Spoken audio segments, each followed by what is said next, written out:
So, buenas tardes and good afternoon. On behalf of the Washington Office on Latin America and the National Security Archive, we would like to welcome you to this webinar on the lessons from Latin America as the U.S. reckons with enforced disappearance. We are aware that enforced disappearance is not codified in U.S. law as a standalone crime, but there is plenty of work at the international level codifying this very grave human rights violation.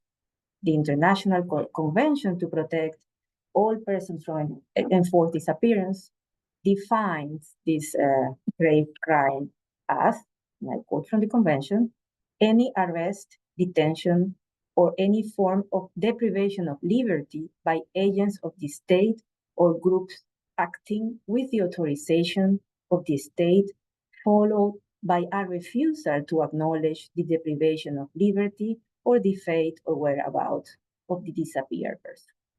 So to make it less technical, we're talking about at least three key elements. The deprivation of liberty, of course, abduction, kidnapping, detention, arrest. The involvement of government agents or those acting with a state authorization, and the denial, the refusal to acknowledge or disclose the fate of the disappeared person. And I know this can all sound very technical, and it can sound like legal jargon. But if there is one thing we have learned in Latin America, is that the consequences, the impact of enforced disappearance are profoundly human. And sadly, when a person or a group of people disappear, the relatives, the families, the community, the society to which the disappeared person belongs to suffers greatly. And in Latin America, we know this feeling of agony. Unfortunately, we know it too well. So I want to close by offering three quotes from three different women in three different countries and in three different moments of history. My first quote is by Luz Encina, a Chilean, now in her late 90s. She said in an interview, "When I find something, some little thing, anything, I will feel better." She saw her son for the last time on August 1974, and she's still looking for him. Second quote is from a Mexican, Adela Alvarado Valdez. I quote, "It's been 11 years since Monica disappeared, and I refuse to forget about her. We didn't lose a dog, a car, or a bicycle, but a human being, my daughter, and I cannot abandon her." Adela is the mother of Monica Alejandrina Ramirez, who disappeared in the state of Mexico, north of Mexico City, a decade ago, 21st century. And the last quote is by Mariana González de Tudares. "Today is our son's birthday. It should be a day filled with joy, but his sad look says it all. His father, Rafael Tudares Bracho, is still missing. It's been 113 days. No gift can make up for his absence." This was published by Mariana, Rafael Tudares' wife, 6 hours ago on social media from Caracas, Venezuela.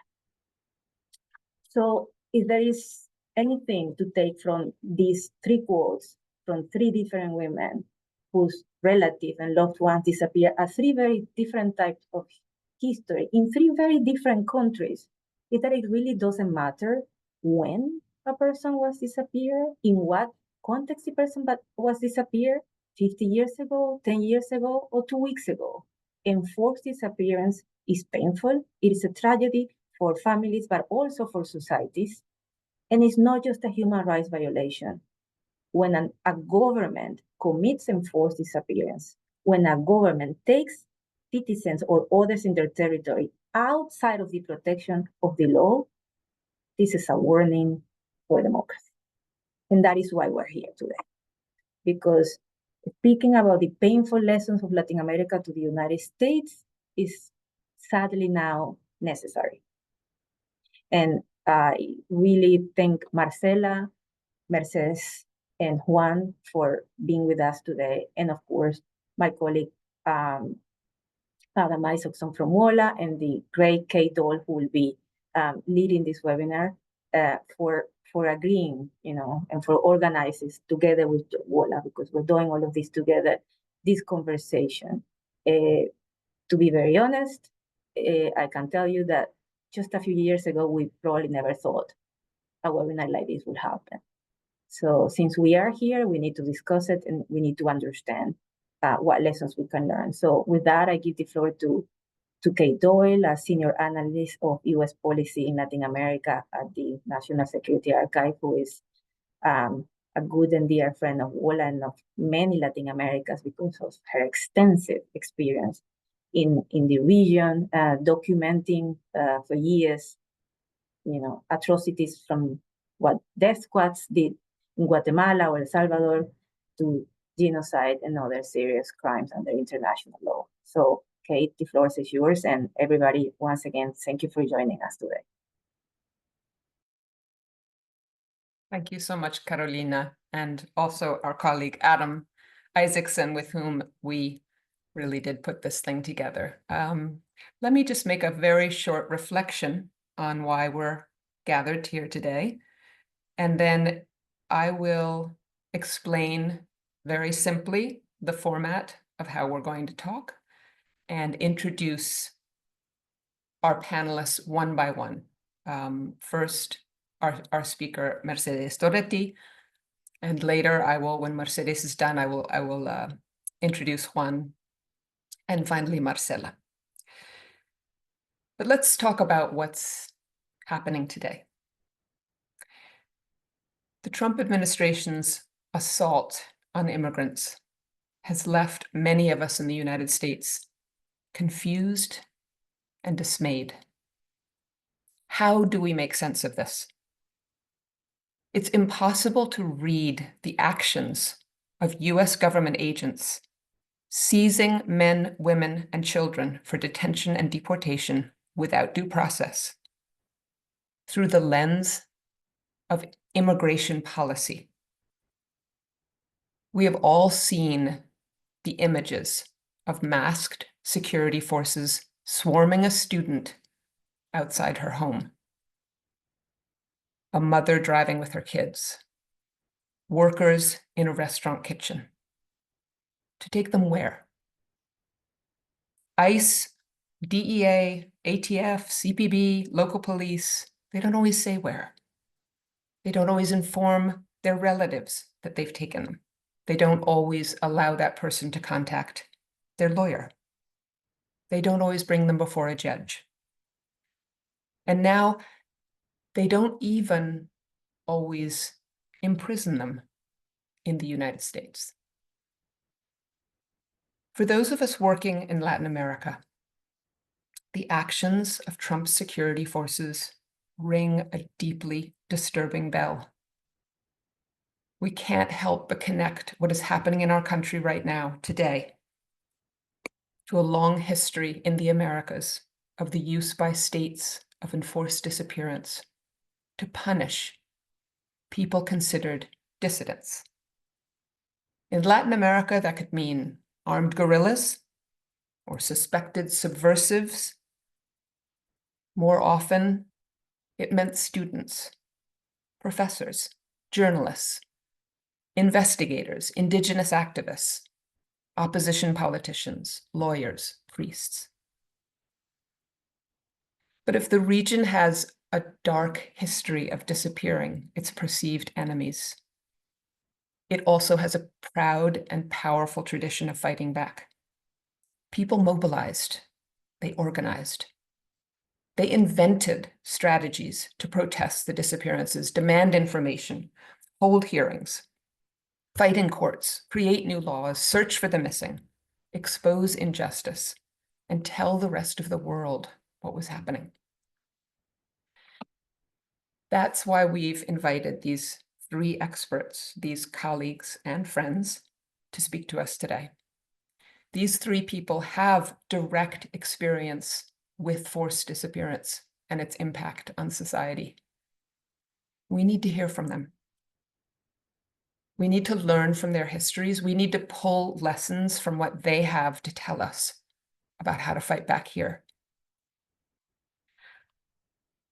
I want to begin by introducing Mercedes Doretti to be our first speaker. And I want to pose two questions. Each of these two questions go to all three panelists, but we'll start with Mimi. And they have to do with two aspects of what's happening. First of all, can you help us understand what's happening in the United States by telling us about your own experiences with enforced disappearance? We think that will help give us context to comprehend what's happening in this country. And secondly, can you talk to us about how you, and maybe civil society more broadly, fought enforced disappearance in the country where you worked, demonstrating against it, exposing it, investigating it, debunking official lies, accompanying victims, influencing public opinion, and seeking international accompaniment, as well as holding perpetrators accountable. Again, we're hoping for lessons for you as civil society about what works and what the risks are. With that, I would like to formally introduce Mimi Doretti, a great friend from long back and a colleague to all of us who are working in the human rights space, not only in Latin America, but around the world. Mimi Doretti is a forensic anthropologist who unearths evidence of crimes against humanity, restoring voices to long silenced victims and presenting critical findings to tribunals, human rights organizations, and special commissions around the globe. She was born and raised in Buenos Aires and earned an advanced degree in anthropological sciences from the National University of Buenos Aires. As a student, Mimi co-founded the Argentine Forensic Anthropology Team, or AF, in 1984, to investigate the thousands of cases of men, women, and children who were disappeared under Argentina's military dictatorship from 1976 to 1983. Along with her colleagues, Mimi designed the team to be more than a group of forensic scientists. It became an internationally renowned human rights investigative body. Mimi has helped expose state responsibility in many of the world's most notorious human rights atrocities, from the 1981 El Mozote massacre in El Salvador to the 2014 disappearance of 43 Ayotzinapa students in Guerrero. Her work has resulted in awards, documentaries, and international accolades. It has also attracted surveillance and intimidation, most recently by the Mexican government, when she and other investigators, including our own Marcela Turati, were targeted by an espionage campaign because of their investigation of the San Fernando massacre. Today, Mimi is the executive director of AF, helping to oversee work underway in countries around the world from her home base in New York City. Mimi Doretti. Thank you very much, Kate, for that introduction. And good afternoon to everybody. Thank you, Walla and the National Security Archive for inviting me to be part of this conversation. So as Kate mentioned, I was born in Argentina, born and raised there, but I'm based in the United States. I'm a forensic person and part of a team that for the past 4 decades have been applying forensic sciences to the investigation of human rights violations and humanitarian problems. And usually we do more technical talks than this one, but it seems appropriate that today and necessary, the need to remember earlier experiences, like living in a dictatorship, even if it's not a very easy exercise. As Kate mentioned, and many of you probably know, Argentina went through a dictatorship between 1976 and 1983, where thousands of people were disappeared by the state. They disappeared as they became known. We typically taken to more than 300 state-run illegal detention centers located all over the country, tortured, and then either they will be released or killed. In this last case, they will be buried as Jane or John Does in cemeteries along the country, or in clandestine graves in military or police prisons, or dumped from airplanes into the Argentinian Sea while sedated. Several hundred children were also taken with their parents or were born in those illegal detention centers in captivity and given as biological kids to law enforcement and military families, while their real biological parents were typically killed by the regime. Thousands of people went into exile. Many political prisoners detained during the previous democratic regime were expelled from the country. Like many authoritarian regimes, the last Argentinian dictatorship chose to use enforced disappearance as its main repressing tool to get rid of what was left of armed groups and political groups, political opposition, labor union, students, activists, and any kind of dissent, among other reasons, to avoid due process. When asked about the disappeared people, the military government will deny their existence or talk about their alleged crimes. However, we learned that the most serious problem was not the alleged crimes that an individual may or may not have committed. A functioning legal system can take care of that. The main problem was that the state was the perpetrator and that it was eliminating the rule of law. So the state hid the disappeared while they were alive in illegal detention centers and then hide their bodies when they were killed while denying the crimes and the state responsibility on these crimes. All these hallmarks of enforced disappearance. This denial of the state of the mere existence of the disappeared, particularly during the first years of the dictatorship, created a sense of confusion, of void, even of madness. People will be kidnapped in front of their relatives, friends, or bystanders by law enforcement agents or the military, but when their families went to state institutions to ask for them, officials will deny that such events occurred. The judiciary was not investigating. So where do you go to inquire about your missing loved ones when the state is the perpetrator? What do you do? Are you maybe confused about what you saw, or could there be another explanation? Is it probably a confusion that will soon be solved?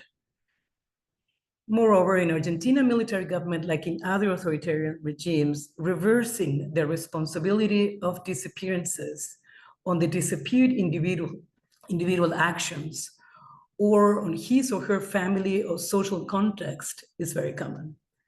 That was the case in Argentina, where the state advertised phrases like, "Do you know where your kids are? This is actually happened to your child because she or he was involved in something. If he or she was not involved in anything, then nothing would have happened. Nothing would have happened to them if you would have taken well care of them. Essentially, it's your fault." Finally, at that time, most of South America had military governments or authoritarian regimes and prisoners, and prisoners and disappeared people were exchanged as part of the so-called Plan Condor or Operation Condor, an agreement signed in 1975 by several South American countries to conduct these exchanges in a clandestine way, giving local enforced disappearances a regional, transnational dimension. Enforced disappearances are used not only to avoid due process, but also to spread terror. When the state no longer respects the rule of law, we are all in danger. We can all be accused at any time of being a criminal, a terrorist, or any other name, since nothing needs to be verified. Back then and now, we all know that no one actually disappears. It is just not an existential status. We are either dead or alive. And in cases of enforced disappearance, state agents or the state are responsible. And it's in their power to remove the disappeared from that parallel limbo universe and make them visible again, make them human again, bring them back to their families and society as a whole. Authoritarian regimes typically create their own rules or twist current ones. They're usually arbitrary, illegal, unpredictable, change often, and they are purposely often vague in their norms, wording, and scope so that they can be used in many different circumstances. But they all serve to paralyze people. This uncertainty of when we can be seen as the enemy can create terror and paralyze us. Fear and silence descended quickly over all of us on those first days of the Argentinian dictatorship. Somehow we immediately knew we could no longer talk openly about many things, or we can only talk with very close friends in a low voice. Like pain, fear may be inevitable. And I guess it's not necessarily a bad thing per se.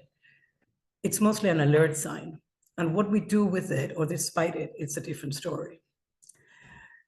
Back in Argentina during the dictatorship, the need to control the entire society and eliminate dissent included all political parties, union, all political activities, placing military personnel or civilians loyal to the regime in charge of TV stations, radio stations, universities, factories, industries, and so on. So during those first months, language, culture, and communication changed dramatically.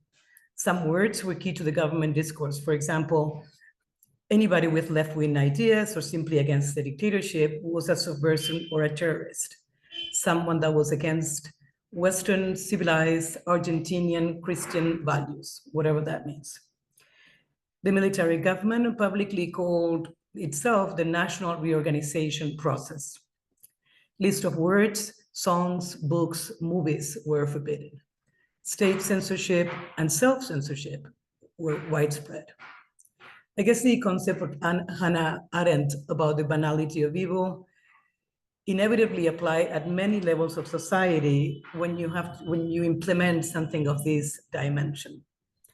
I was 17 years old when the dictatorship started in Argentina, and I was in my last year of high school. I started and ended my initial education as an anthropologist at the State University of Buenos Aires during the military government.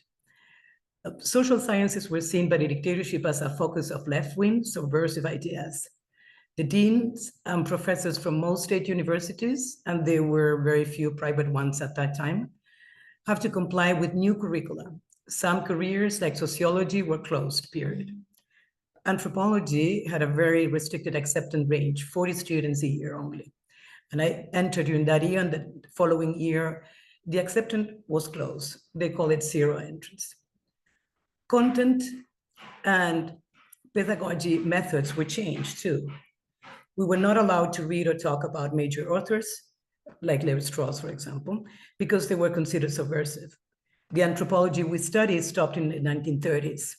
The whole decolonization, for example, process in Africa and Asia that took place in the 50s and 60s, and that greatly criticized the old anthropological model linked to colonial times, was not existent. I received an encyclopedic education where memorizing was predominantly present and where reflecting and free writing was the exception. Many professors were fired then, and also on a previous military government and during an authoritarian period of the previous, even democratic government. But meanwhile, families of the disappeared start finding each other on the corridors of state institutions, asking for their loved ones. When they compared their stories, they saw a whole repressive status apparatus acting behind each individual case. They understood that they were not crazy and that they were not alone. They organized themselves into associations of families of the disappeared. To make the issue of disappearance more visible, while knowing that public protest was forbidden by the dictatorship, they decided to start walking around the monument of the Plaza de Mayo, facing the presidential building every Thursday, every week.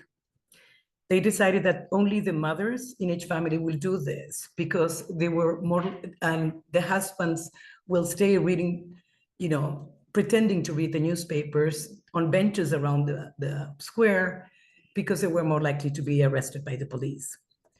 The mothers will have a white handkerchief in their heads with the names of their missing loved ones and carry often their photos. That was the beginning of the Mothers of Plaza de Mayo. When sharing their stories, some of them also realized that they were looking not only for their sons or daughters, but also looking for their grandchildren. And that was the beginning of the abuelas or grandmothers of Plaza de Mayo. Very courageous human rights lawyers, very few independent journalists, and very few local organizations work with families during the dictatorship, trying to establish and documenting what was happening. It was indeed extremely dangerous. In fact, several of the first leaders of the Mothers of Plaza de Mayo were disappeared by the military government, as were lawyers, journalists, priests, and others that tried to provide a voice or to help on specific cases.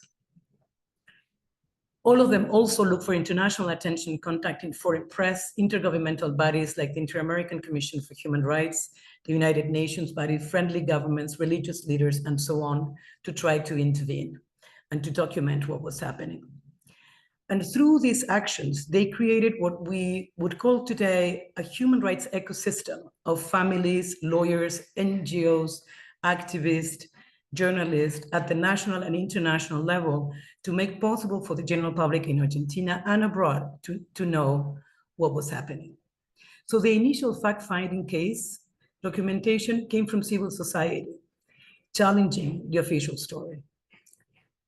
After a few years, when the dictatorship started to collapse and had to call for presidential election, the human rights movement also managed to put the investigation of human rights violations of the dictatorship as part of the political agenda of the presidential candidates of all political parties. Candidates had to provide answers of what would they do if they win about what happened during the dictatorship. In 1984, on those early days of democracy, the grandmothers of Plaza de Mayo and the then newly formed National Commission to Investigate Disappearances, called the CONAREP, contacted Eric Stover, then in charge of the Human Rights and Science Department of the American Association for the Advancement of Sciences. In one hand, they wanted to know if the IIIS could help them on creating a genetic method that could establish a likelihood of a biological relationship between children and grandparents, and in the absence of their parents. And on the other hand, they requested help for the search, recovery, and identification of the remains that may belong to disappeared people. A delegation of scientists was put together by the IIIS, and they came to Argentina. Among them was Clyde Snow, a famous US forensic anthropologist. Dr. Snow asked for Argentinian anthropologists and archaeologists to help him with exhumation and analysis of remains at municipal cemeteries that could belong to disappeared. For a number of reasons, graduates did not get involved when he ended up with a group of advanced anthropology and archaeology and medical students like myself, and to help him fulfill judges' request. Dr. Snow stayed for the next 5 years in Argentina, trained us, helped us to form our team, and we went together with him into many international forensic missions for the next 20 years. Pretty soon we realized we were facing two problems that we will see not only in Argentina, but in many other countries as we start working in other countries, particularly in South America when democracy returned. One was a technical problem related with the recovery and identification of remains. Forensic anthropology and archaeology were not part of forensic services, and forensic pathologists typically work with cadavers, so they didn't have experience on how to analyze skeletal remains with identification purposes, and also on how to recover commingled remains from very large mass graves. And the second problem was a trust one. Families of victims and often society as a whole did not trust anymore state institutions. So because they see them as being part of the system that was responsible for the disappearances or to lie about it. And they consider that as part of a conflict of interest that did not making them not suit to be trusted by families of victims. To build a new bridge of trust, we understood that we needed to work in a different way than how a forensic person normally works on an individual criminal case. Also, the families of victims were not under suspicion of committing these crimes, like it would be the case under an individual regular criminal investigation. In this case, they were also victims, have suffered enormously, and we needed to listen to them, not only to find information about their loved ones, but also to understand how to accommodate our own work to not produce any unnecessary additional harm. This dialogue with families of victims also made us know more and understand better what it means to have someone disappeared in a family. So in 1984, we started in Assistant Dr. Snow, and then as expert witnesses working on our own legal cases. And in 87, we found the Argentine forensic anthropology team. Our main goal was to contribute physical evidence to the search for truth and justice. We developed methods to work on forensic and human rights cases that included to put the families at the center of our work, to work with them, and to be completely transparent about our findings as part of building again a bridge of trust on investigations. We became also a non-governmental forensic nonprofit organization so that we could be a technical independent voice, not submitted to changes on governmental political agendas. We also became part of this human rights ecosystem that I was mentioning before, of investigative partners, working with lawyers, journalists, national and international association, and families.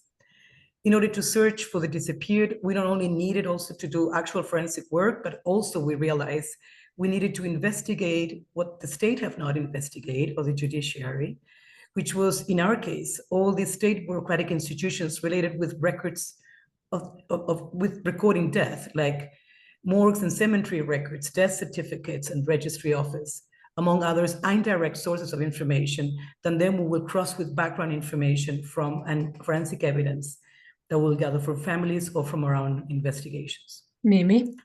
Yes. If you wrap up, I know we're going to come back to you with so many questions, because so much of what you've said so far it speaks to what we are experiencing here in a kind of chilling way. Yeah. So working with this strategy and working always for us on this human rights ecosystem has been so far the most effective way to do our work. And we hope that maybe that might be something helpful to consider in what's going on in the United States. Thank you. Thank you so much. That was almost like too close to home, listening to your descriptions of how language changed and the pressure within universities and outside universities not to speak about certain subjects. It's really astonishing. And thank you for describing that experience. Before I move to Juan, who's going to give us our next reflection, I wanted to say two things that I should have said up front. First of all, I just want to welcome everybody who is listening and watching. One of the awkward, alienating things about Zoom is we can't see you. You can see us, but I do see a little number down by the participants piece on the bottom of the screen that says there are 434 of you. So thank you so much for joining us for this important conversation. And I do want to let you know that you will have a chance to ask our three panelists questions when their presentations are done. Adam will field your questions and direct them to the speakers so that we can hear from all of you that want to get a question in there. Thanks so much. And thanks again, Mimi, for that. So let me introduce Juan Mendez before he begins his presentation. Juan is a human rights hero, a giant in the field of international human rights and humanitarian law, one of the world's preeminent experts on torture, and a leading voice in the call for the prevention of genocide. His long career is impossible to encompass in a brief introduction, but highlights would include his roles as director of the Americas Division of Human Rights Watch, as special advisor to the prosecutor of the International Criminal Court, a member and then president of the Inter-American Commission on Human Rights, and president of the International Center for Transitional Justice. He was a special advisor to UN Secretary General Kofi Annan on the prevention of genocide, and in 2010 was appointed UN Special Rapporteur on torture. He's currently Professor of Human Rights Law in residence at American University's Washington College of Law. Awards, books, multiple teaching positions. If you want to know more, Google him. But know this, Juan is not only an inspiration to all who work in the field of human rights, he's also a survivor. His life's work began in his country of origin, also Argentina, where as a young lawyer, he represented political prisoners until he himself was effectively disappeared, arrested by the dictatorship, held in clandestine detention, and tortured. The experience shaped him, motivated him, and transformed him into the human rights champion that he is today. So Juan, I invite you to address basically the same questions as Mimi by giving us, some context about enforced disappearance to help us understand what's underway in the United States and talk about how you and people around you fought back. Thank you so much. Thank you, Kate, and thank you especially for those kind words of introduction.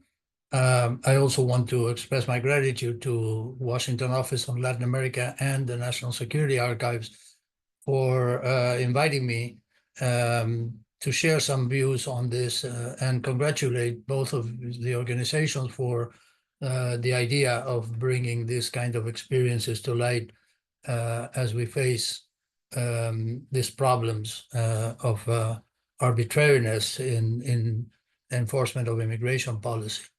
I'm also very honored to share the panel with Mimi and Marcela. And I'm very appreciative that Mimi has basically described the phenomenon of disappearance, especially in Argentina, but elsewhere in such detail that spares me from having to explain a lot of things. But I'd like to start with my own experiences. And especially the period shortly before the 1976 coup d'etat in Argentina, because for about a year and a half before that, the country was governed by an elected government, but one that became increasingly authoritarian.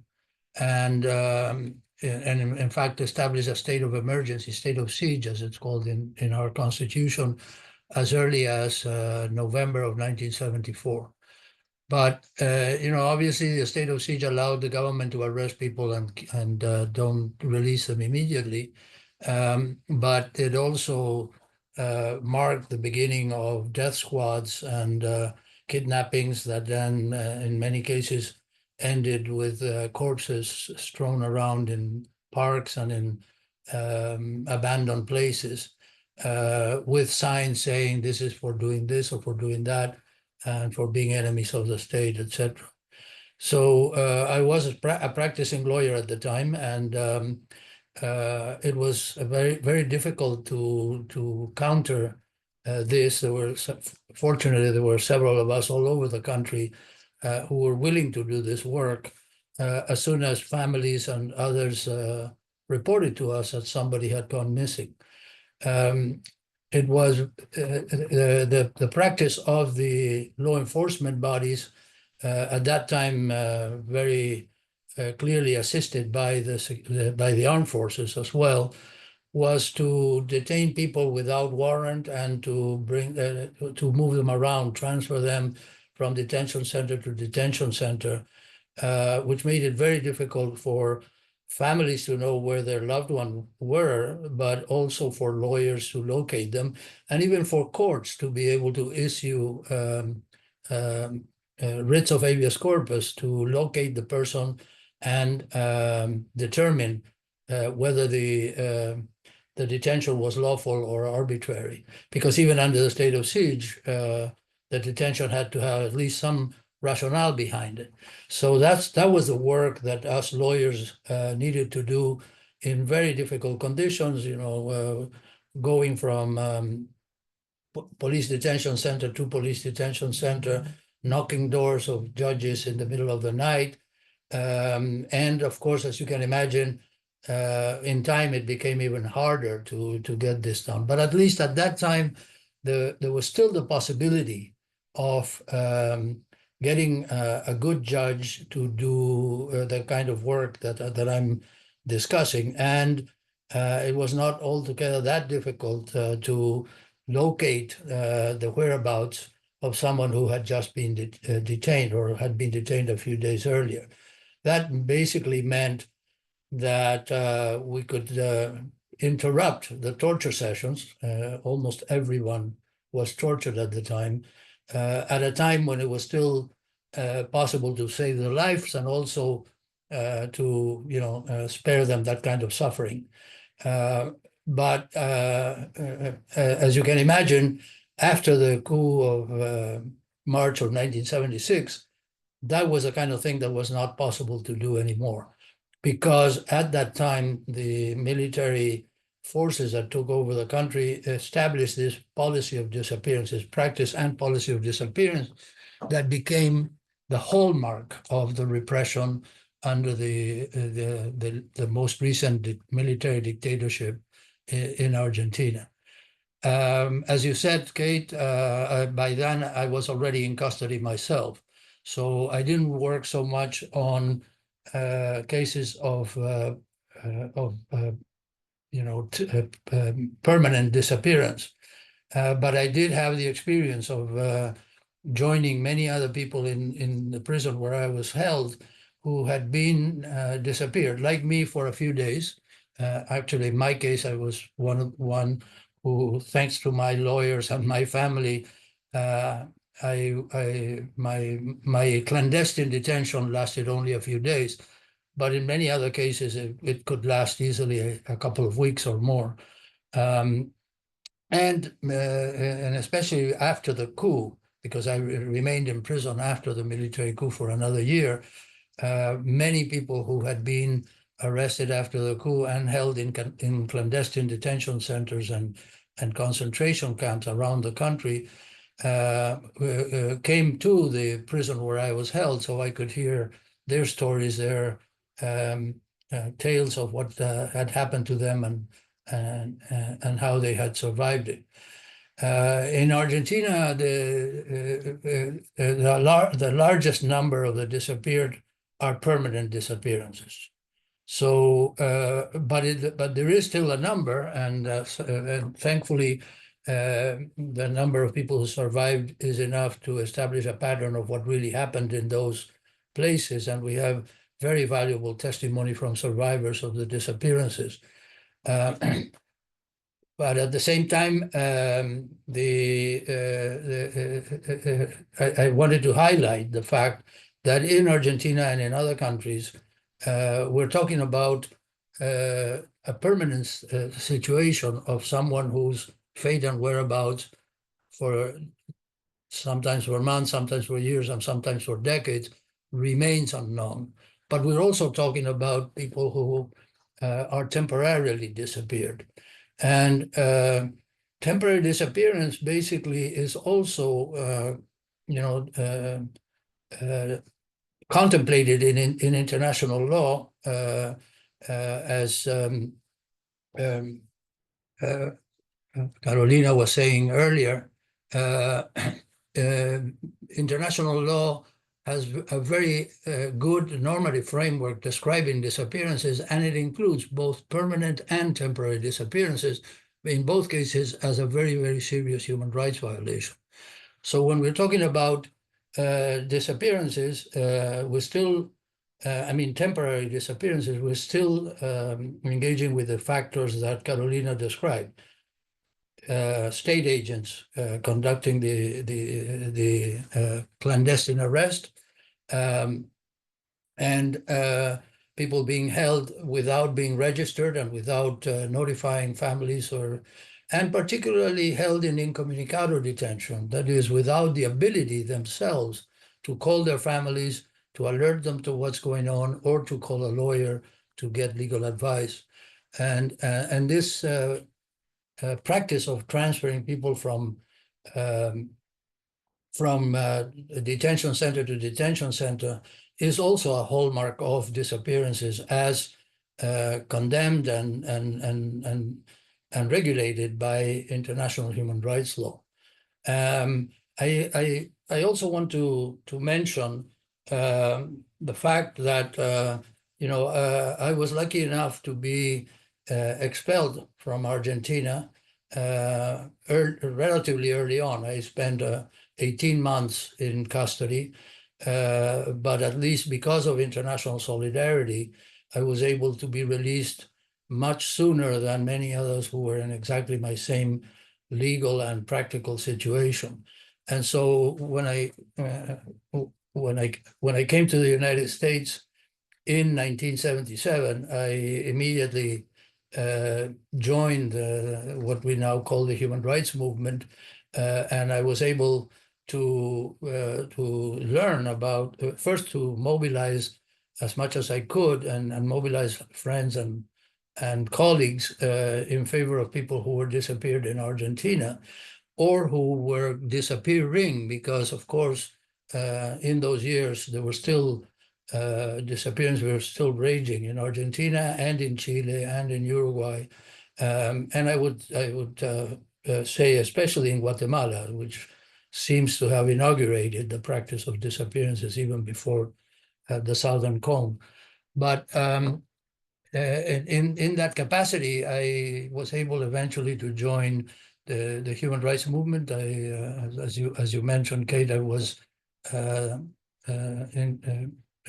worked for Human Rights Watch on Latin American countries, and that also took me to different countries where disappearances were also a part of the picture, and eventually allowed me to participate in representation of the families of the disappeared in the landmark case of the Inter-American Court of Human Rights called Velázquez Rodriguez versus Honduras, where the Inter-American Court, in no uncertain terms, said that disappearances are a crime against humanity, and describes the features of disappearances in the same way that we have been describing it, including the state agency on disappearances, but also the clandestine nature of the places where people are kept.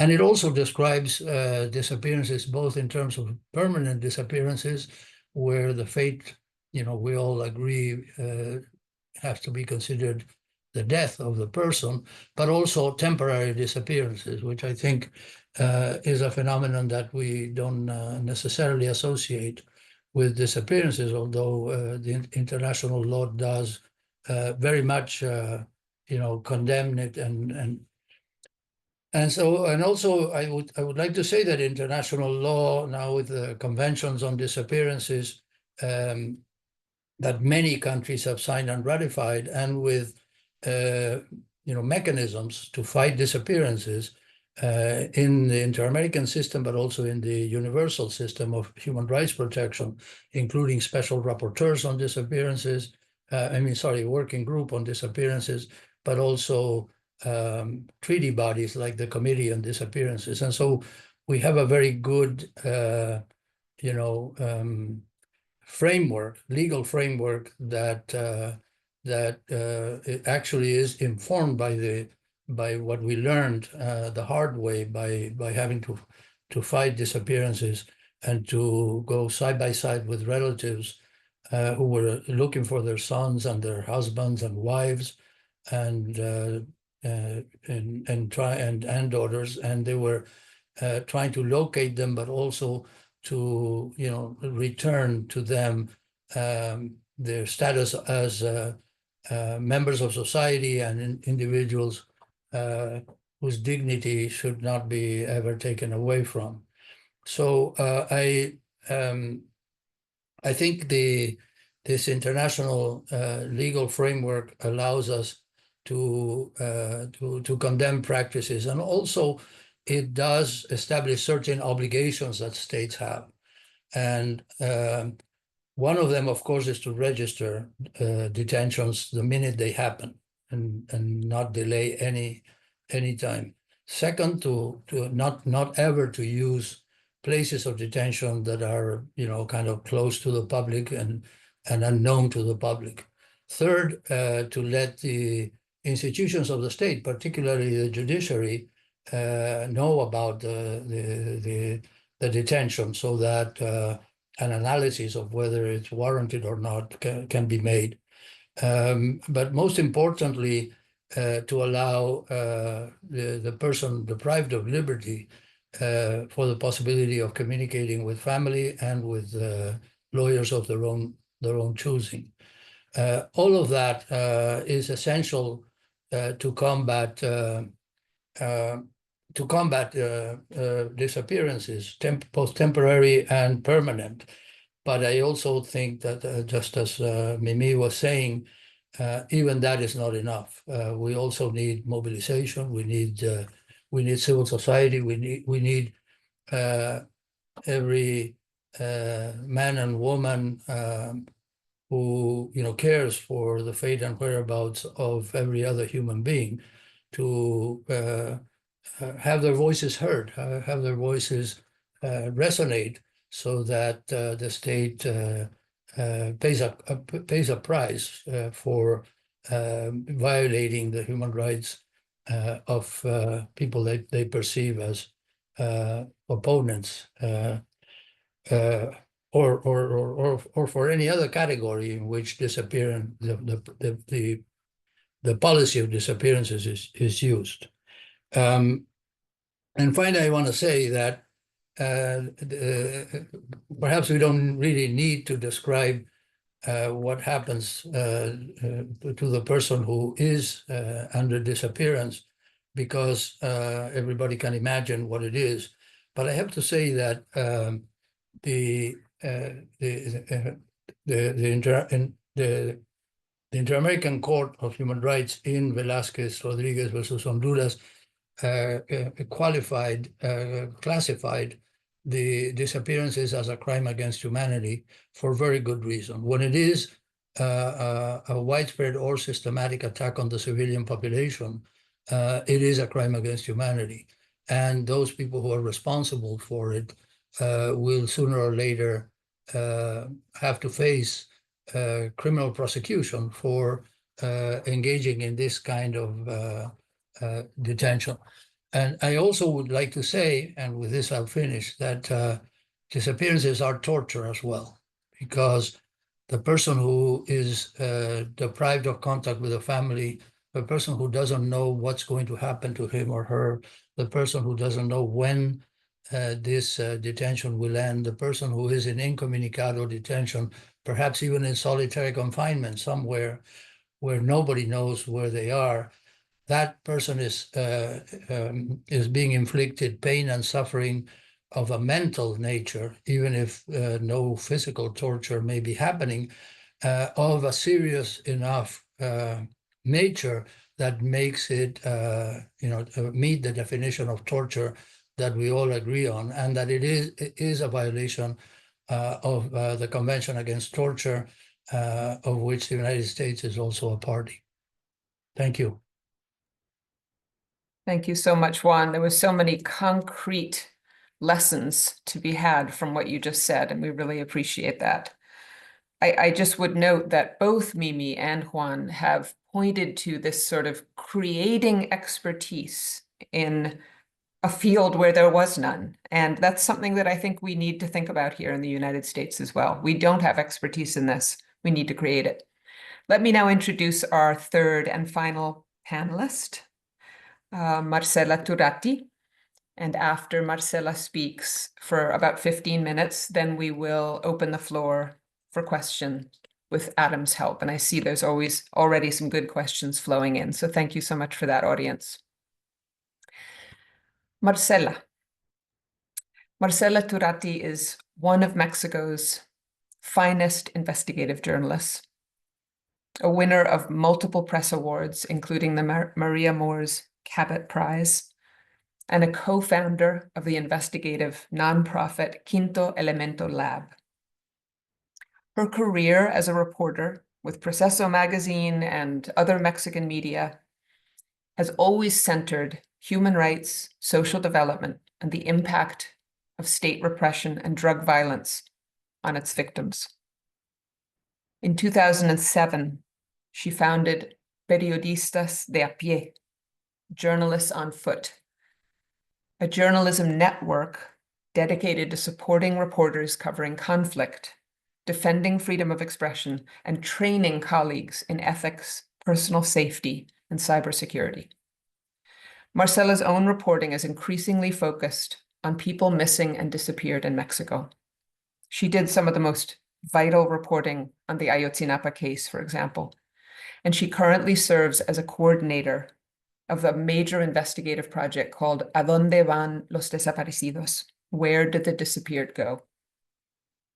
Marcela has edited and written several books, most recently, the astonishing San Fernando, Última Parada, Last Stop San Fernando, an account of how organized criminals targeted and killed travelers bound for the Texas border with almost total impunity, and an almost unbearable commentary on the indifference and cruelty of the Mexican government authorities. Lucky for us, San Fernando is right now being translated into English for publication in the United States, so we'll be able to read it sometime very soon. Marcela, welcome. Thank you for the invitation and for the introduction. And thanks, Wola and National Security Archive, Mimi, Juan, Kate, Adam, and Caro. I have been covering the disappearances since 2001, when in Mexico we tried to investigate the victims of the so-called Dirty War. But since 2006, when the President Felipe Calderón declared the war on drugs, the disappearances are generalized, are systematic. Now we have more than 27,000 people in Mexico disappear. No? So it's huge. And I want to transmit or to share what I have learned covering this the disappearances. First, we didn't know as journalists how to cover this. No, it was like we didn't know as the relatives. No, we were in the confusion. What is this? What is happening? Whom are the victims? So first is this confusion that is always, that I don't know, is prolonged. It's really difficult to understand even now that we have like almost 20 years investigating to understand and to explain what is happening. No, it's important to know that the government always is pointing or stigmatizing the victims.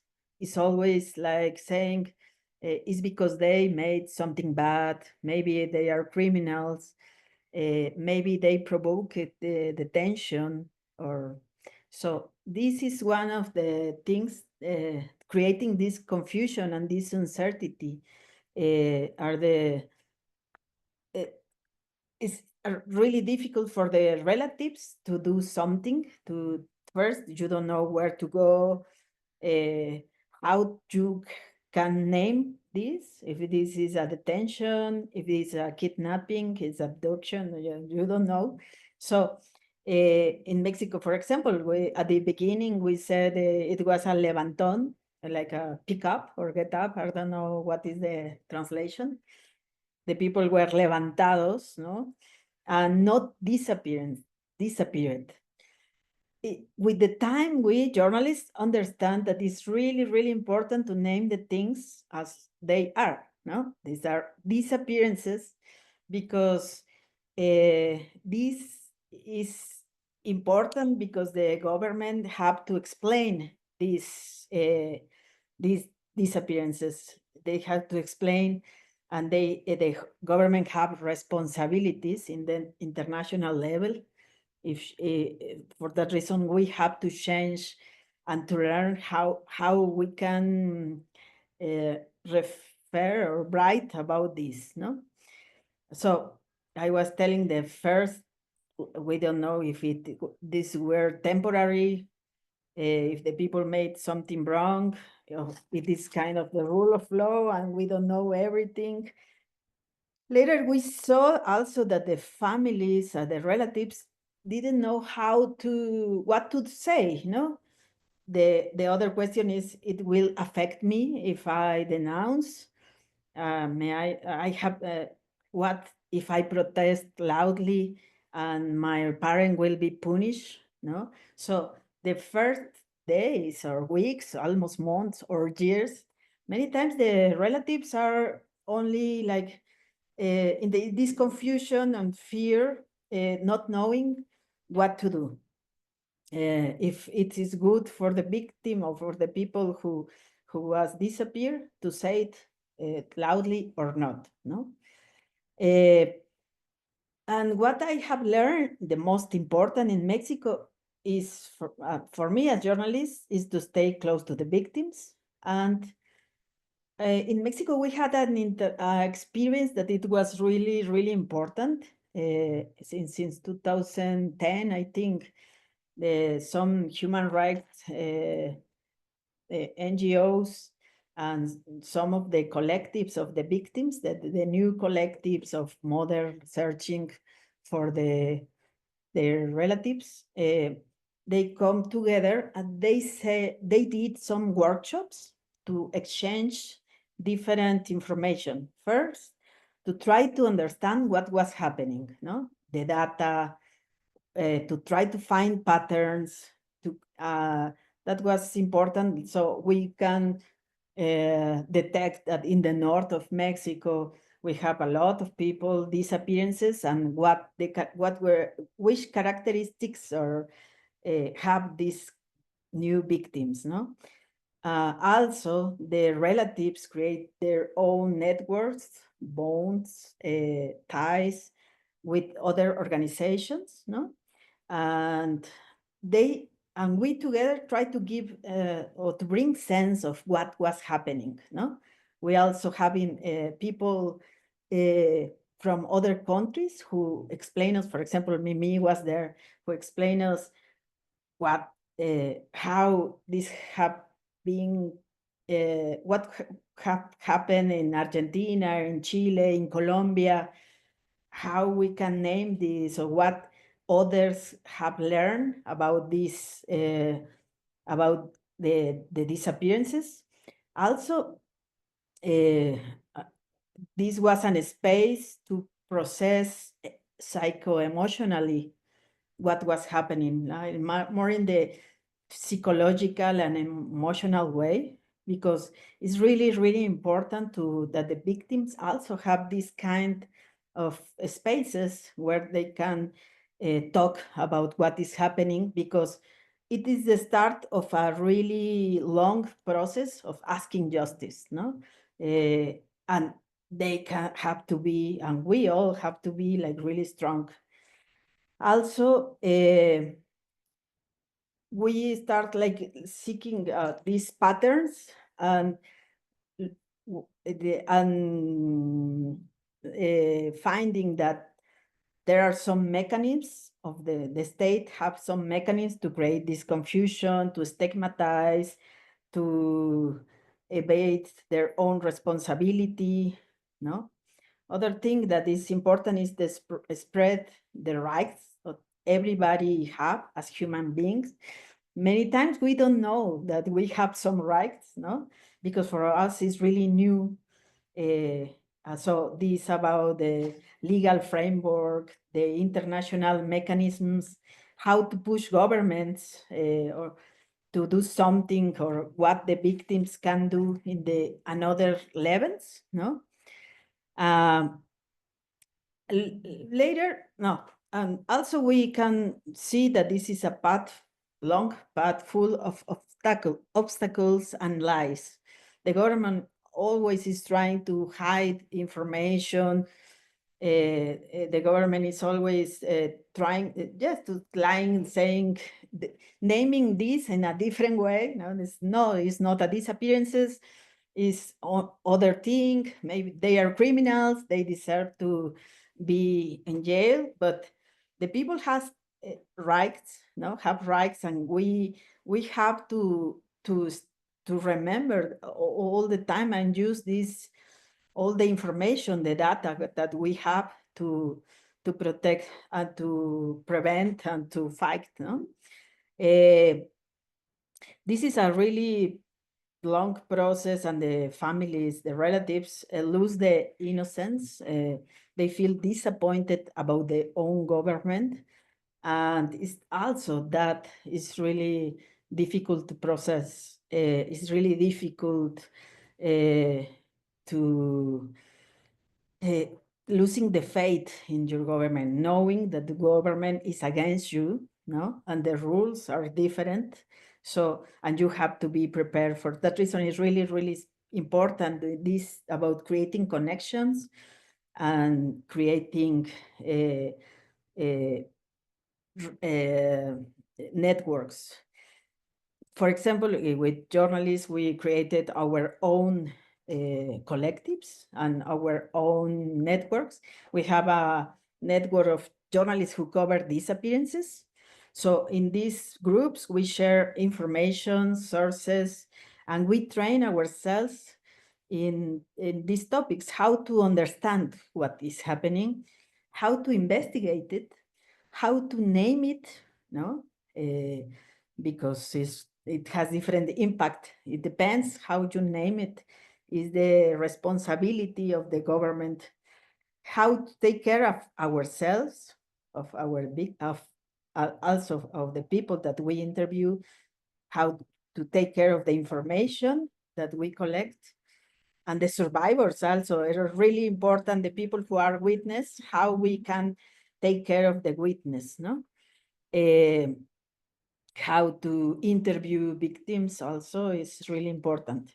So we have to move, or we learn to move, or try to move from confusion to complexity, giving data, bringing data, joining different data. We create relationships with human rights defenders, forensic anthropologists, historians, therapists, and also and mainly the same relatives of the victims are really, really important, because they are the one who teach us what is happening, because they investigate a lot, no?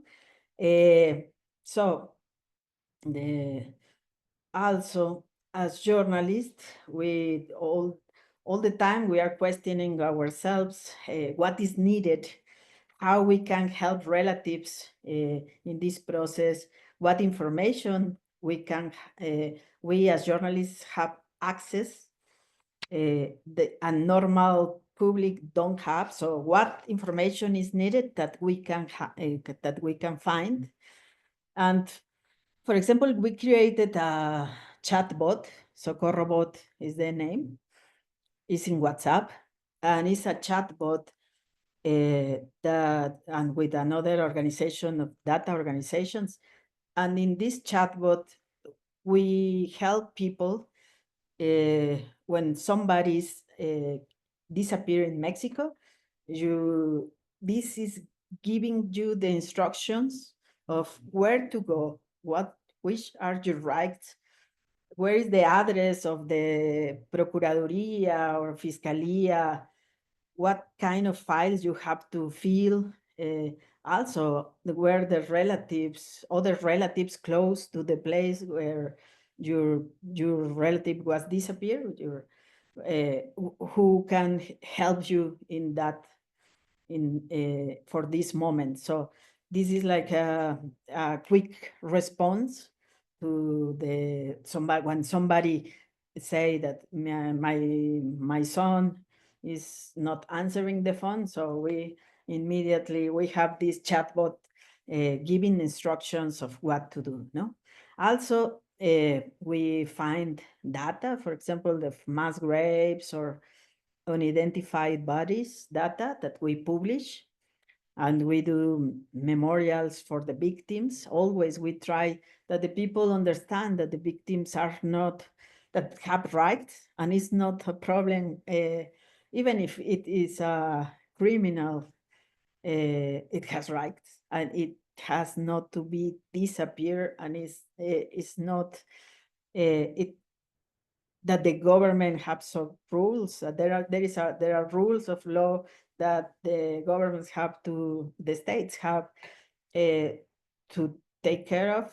And also, as investigative journalists, we find patterns that this is really important. It depends of what is what we are talking, but it's important that we are investigating the whole time, finding or trying to find patterns to give to the people more information, and also always analyzing the public servants in charge of this, or the public policies, the census, how the government always try to hide the numbers or hide information, and also training ourselves to, and asking for help. For example, the EAF, Mimi has give us some trainings, or asking to National Security Archive some help to use FOIA. And it's really important to understand the circuits of disappearances, the places of these, where the people, for example, in the Dirty War, where the people were transferred, the different places, the connection with authorities. That is one of the investigations that we are doing now. This is an investigation of how the government acted in the 70s, and disappearing people, but now also in the rancho of Teuchitlan, where 1 month ago we found this center of the extermination, with many clothes and shoes. And so we, with other journalists, always working in network, we are trying to see, okay, with this place is what part of the chain, the circuit of disappearances, this place, what is the role of this place, how this is connected, what happened in each one of these stops, or these places where the people disappear. Marce. Yes.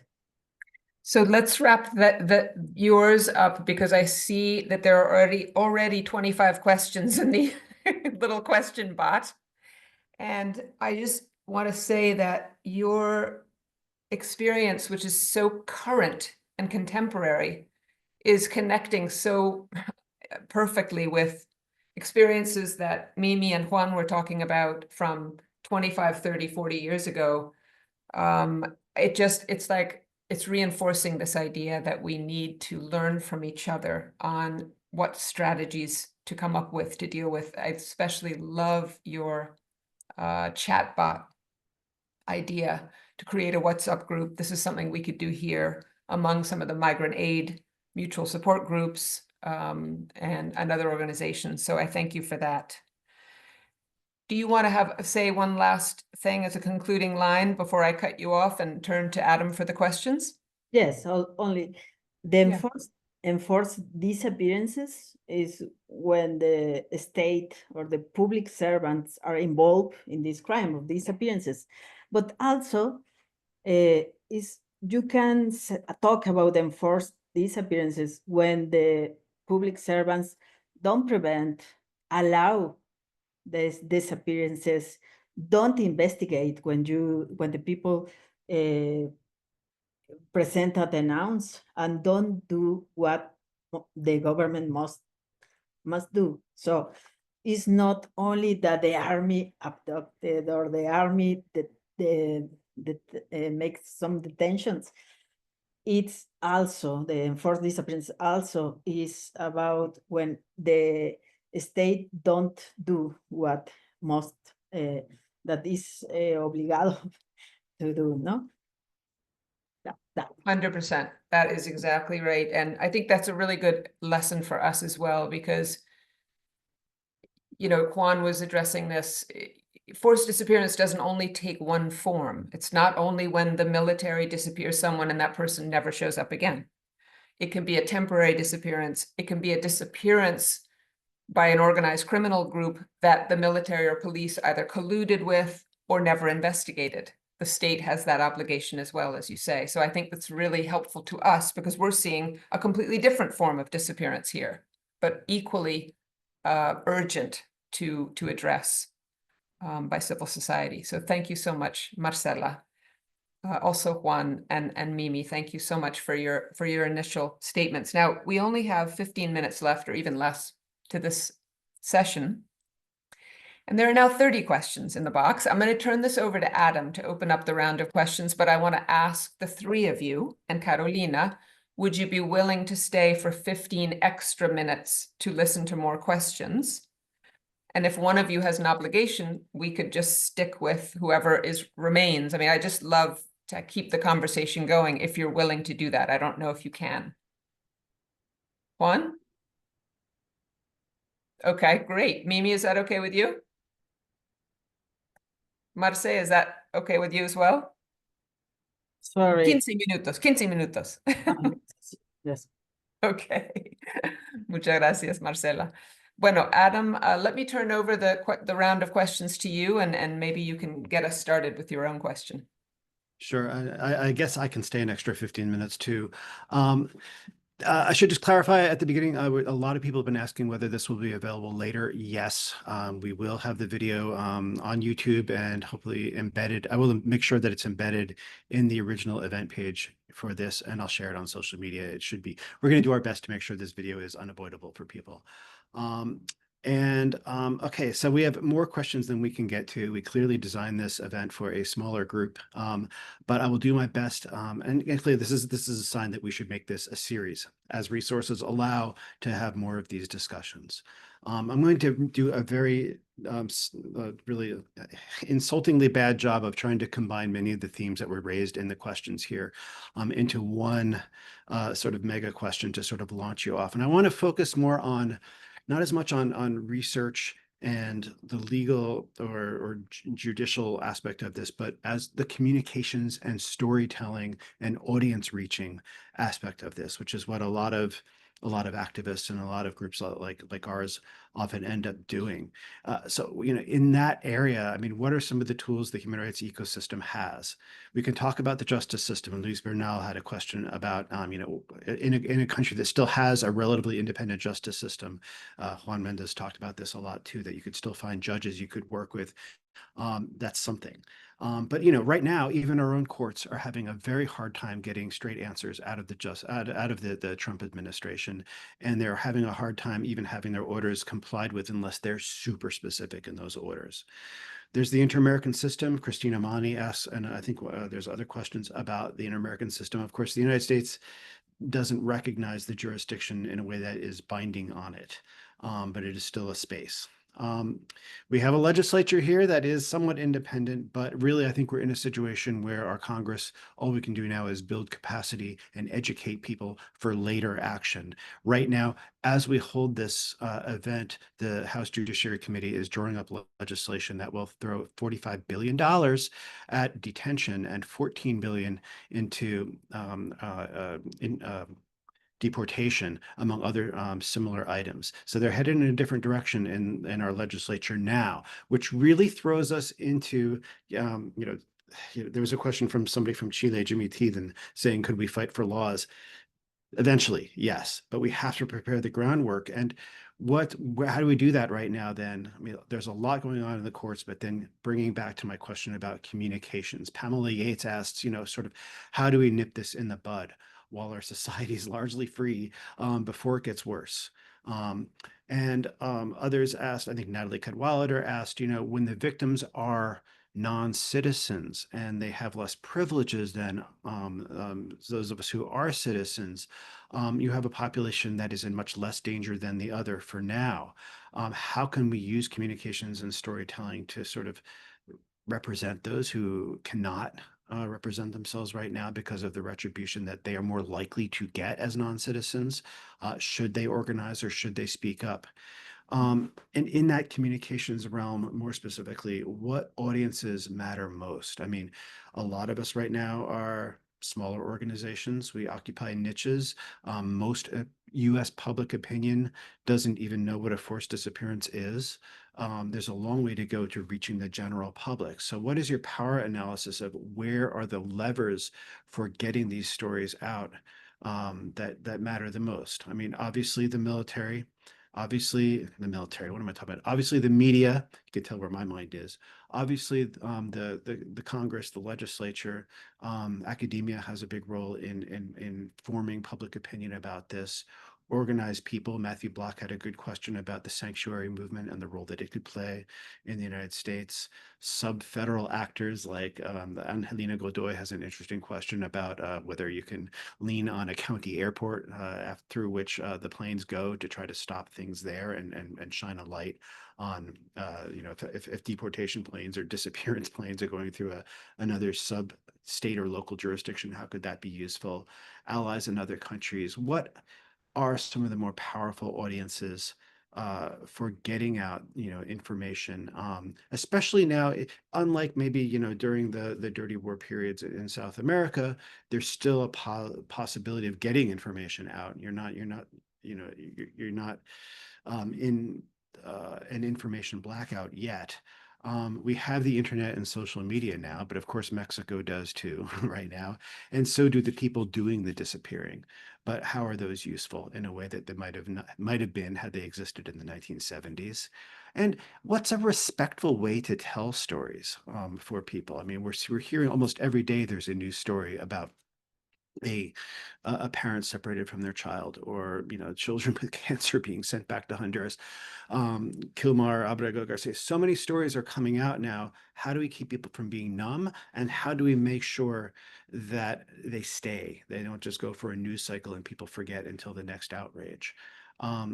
How do we avoid fatigue there? That was a lot of questions, but I'd really like to hear your reflections, not so much about the research and the juridical battle, but about how we change the narrative while this is still incipient.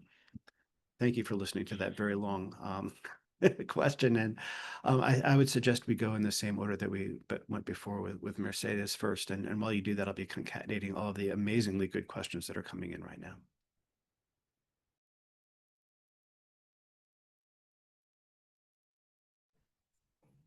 Yes, there were a lot of questions at the same time, but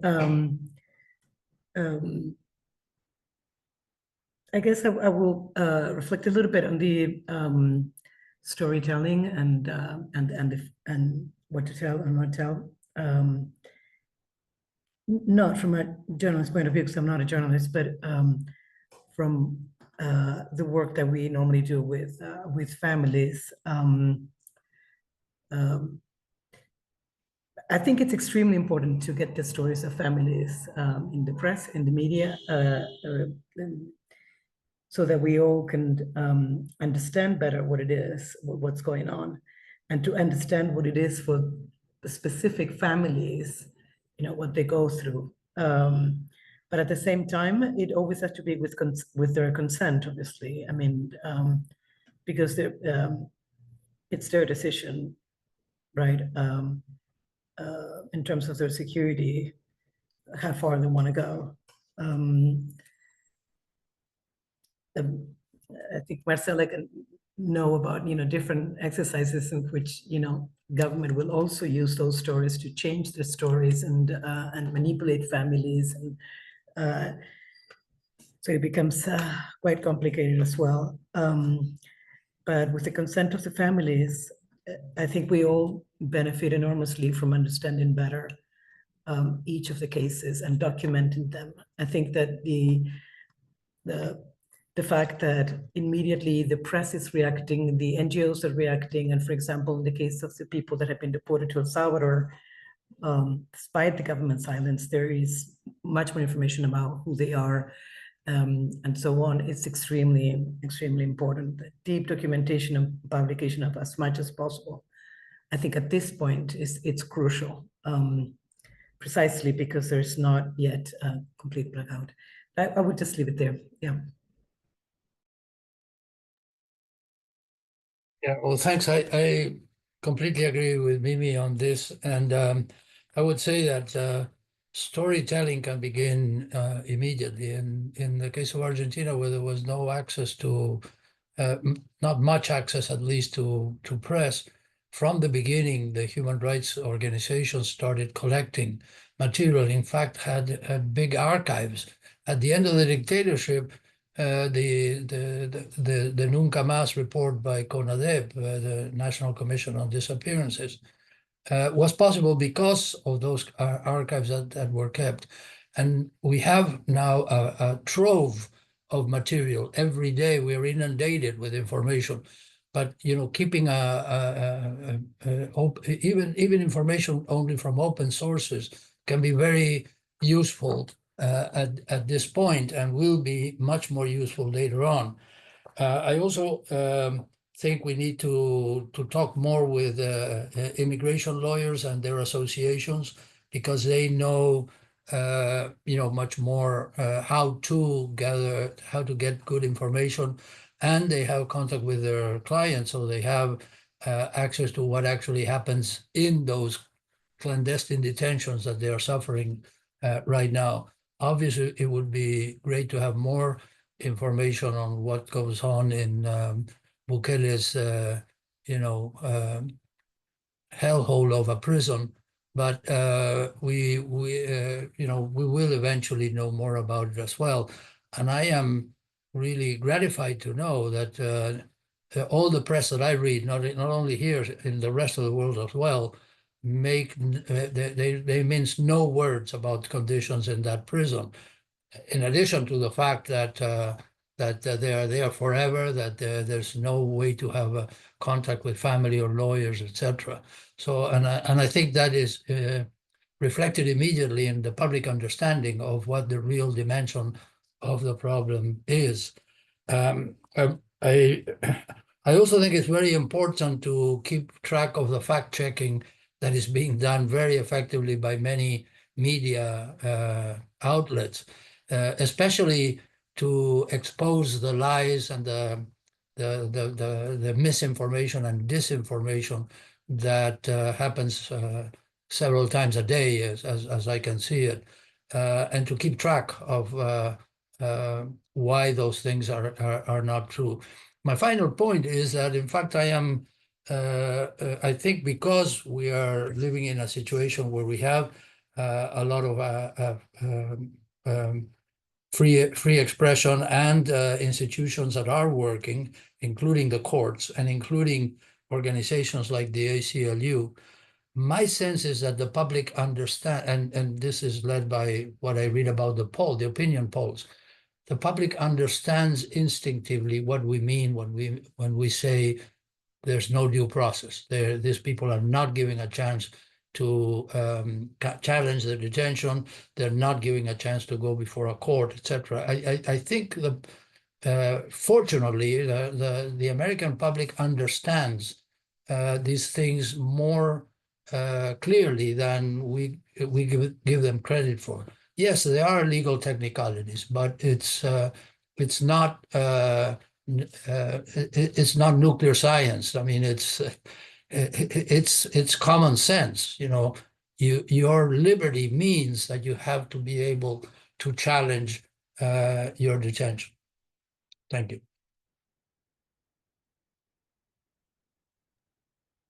In my case, I I can say that in Mexico, for example, when the war on drugs started and we journalists didn't know what to do, we first start organizing ourselves and training, giving some trainings from, we ask help for Colombian journalists, for example, and that trying to understand what was happening. But we create a network of with journalists of different media, for example, from the main TVs or also the alternative media. And we did these trainings to bring the victims, the stories of the victims to the to publish it, to gain some spaces for these kind of stories, because we noticed that the journalists who were publishing about it were the journalists more focused or more pro-government, and the narrative that they were publishing was more in favor of the government and not knowing about victims. So I always say that we have to do these kind of networks, but also find human stories. No, I think the Kilmar Abrego García, for example, that find these spots or this data that can help the counter argument, the alternative narrative, finding these lives of the people, that they are not terrorists or they are not criminal, they are like normal people. Try to find, I don't know, different ways, the data, how, for example, the people help in the economy, no, the migrants, different facts that is important always to combat these arguments of the government, no? Also focus always in the rights, no? In the rule of law. Even if somebody has a tattoo and maybe was part of a gang, it has rights, no? We can also publish what happened in other countries or what happened in the local country, in El Salvador, for example, why the migrants have to escape, not to understand the circumstance of these people, no? And always, and I think that always look for the audiovisual support. I think that we have to find the way to go to public, yes, to be massive with the public. And I can see the effects of the videos, photos, camera images, satellite images, I don't know, trying to bring what we know that the influencers use. Also, we have to use the same technology and the same to give information, because many times we are doing the same like in the 10 years ago, and the public is changed, and we have to learn these other new tools of bring attention to the people, but also we have to know which is my public. If this information is for the family of the migrants, or this information is more for the public, the massive public, or this information is for the authorities, no? It depends of where we have to, where we can put our message. It depends what kind of techniques we will use to to give information, no? And take advantage of the cracks many times. And we have to be in the moment that the government made some mistake and there is a contradiction in the message or whatever. We have to bring information quickly and take advantage of the cracks, because it's the moment when the information can be positioned in the main Yes, in the mainstream. That's it. Thank all of you for that really complete answer on communications. I can't wait to sit down and just concatenate all of that into a summary when we put out a summary of this event, because that was actually super useful for movements and many here in the United States right now. Obviously, I cannot do justice to 44 open questions in half an hour. I'm delighted that we have so many, and I apologize if in trying to summarize your question, I have lost some of the context, but it's just impossible right now. But I'm going to take several questions, and this may be our last round. And most of them have to do with research or research gaps. Catherine Gordon asked, for instance, what documentation should we be developing right now, perhaps with a possible eye to a USA Never Again, Nunca Más effort at some point, but what should we be doing now in real time? Cristina Rangel asked about gaps in research needed right now in Mexico to further the work there on disappearances. Aaron Gallagher asked about sort of cross civil society between countries, connecting cooperation when abuses involve more than one state, as happened during Operación Condor, but is certainly happening between the United States and El Salvador right now, or Panama and Costa Rica. Joshua Kulak, a student, I like this question, asked about what students who like science and human rights how can they be integrating themselves right now, even as they continue their own educations? How can the student movement develop with their research skills? Similarly, Courtney Siegert asked about forensic practitioners and how they can work in the United States, even as there is more backlash.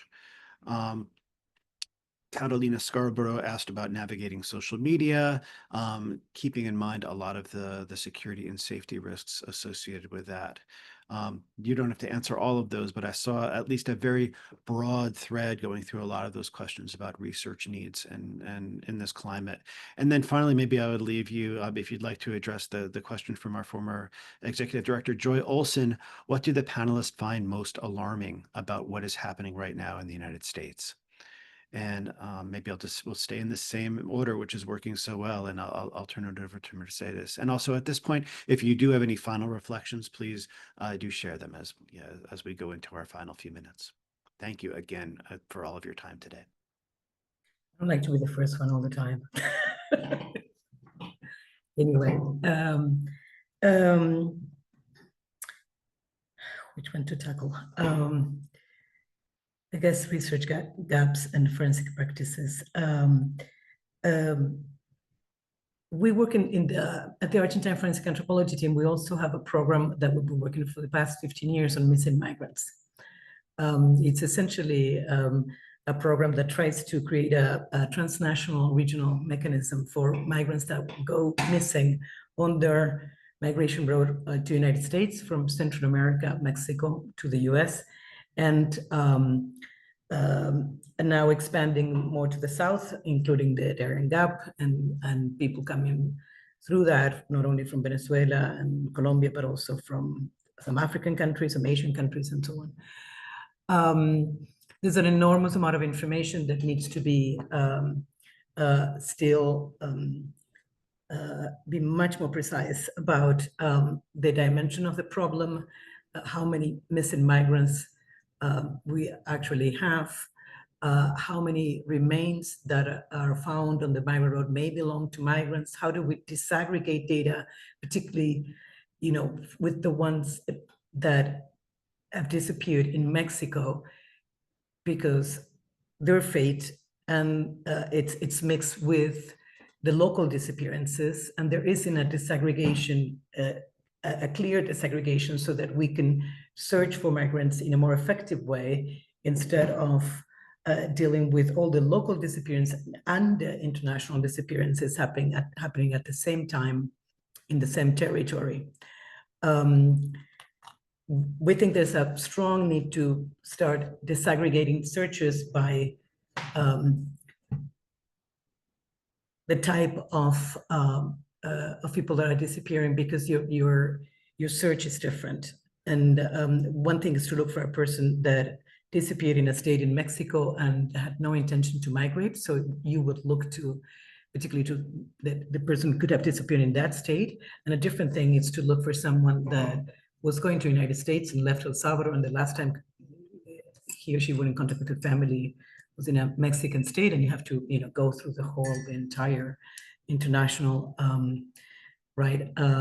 migration road to try to find. So one thing that we think specifically on people who disappeared in Mexico and are migrants, it's that to start disaggregating data, as part of the morgues in the south of the United States are already doing. Again, working on we never work alone. We are part of a very long, chain of organizations, both forensics and human rights and families, committees, and so on.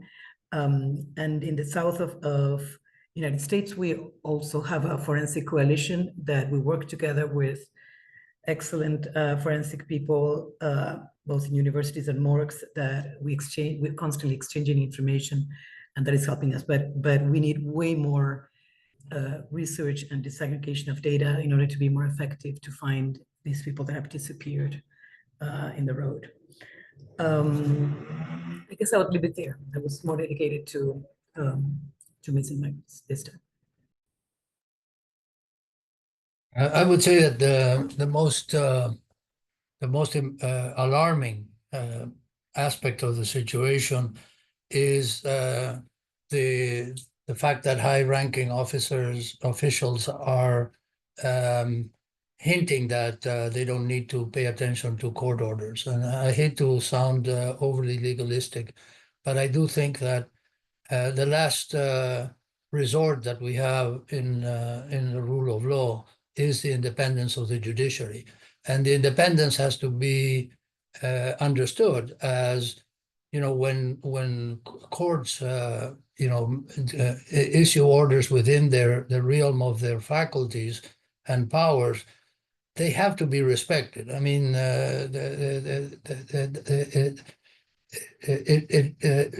possibility that not only that they are insulted sometimes because they dare issue orders, but also the hint that maybe those orders are going to be ignored is what I think is the beginning of the breakdown of the rule of law that affected the rest of us in the whole hemisphere, quite frankly, at different times. And we learned that the hard way, and I think we have learned lessons to, maintain the rule of law and the independence of the judiciary. We don't need to agree all the time with what judges say, but if we don't agree that we also have to abide by what they say, then I think we're at a very difficult moment. I'll leave it at that.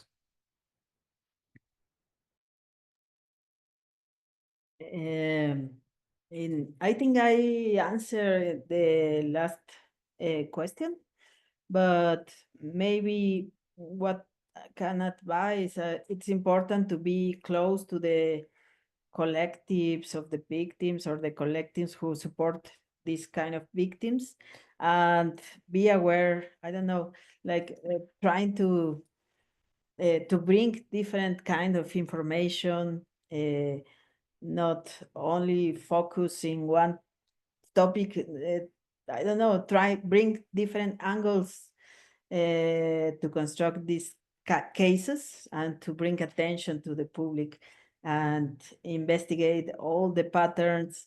I remember many years ago that in a migrant hack, I saw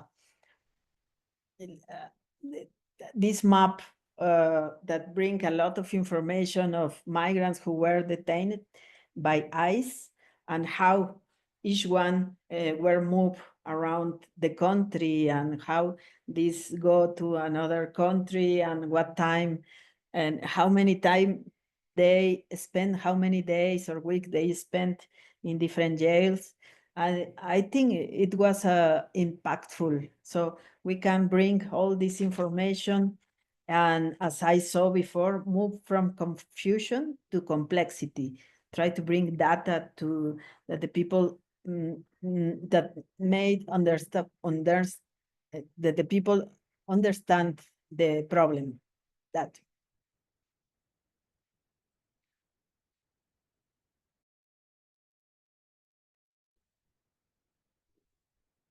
Thank you. Thank you for that, for staying with us for so long and for such really, really helpful remarks that we need at this point. Why don't I hand over to Kate to say final words? Thank you, Adam. Thank you, panelists. Thank you, audience. Thank you, Carolina. I think the last observation I'd like to make, because I was sort of trying to skim through the questions as well while you guys were talking and answering, is there's so many good ideas encapsulated in these questions that we couldn't begin to touch. I'm thinking of questions about sanctuary. I'm thinking of questions about responsibility, criminal responsibility for local actors in carrying out these temporary disappearances or permanent. I'm thinking about, I think it was Joshua's question about students and universities. I mean, each one of those could become a sort of motivating theme or issue to address in a future panel. So I want to say that we see all of your questions, and we're really taking seriously the urgency of this topic, of this issue. And I think we will be talking about doing future events like this so that we can bring people as expert as Marcela Turretti, Mimi Doretti, and Juan Mendez to the table to help us navigate this terrible new reality that we're living. So thank you very much and have a wonderful day. Bye-bye.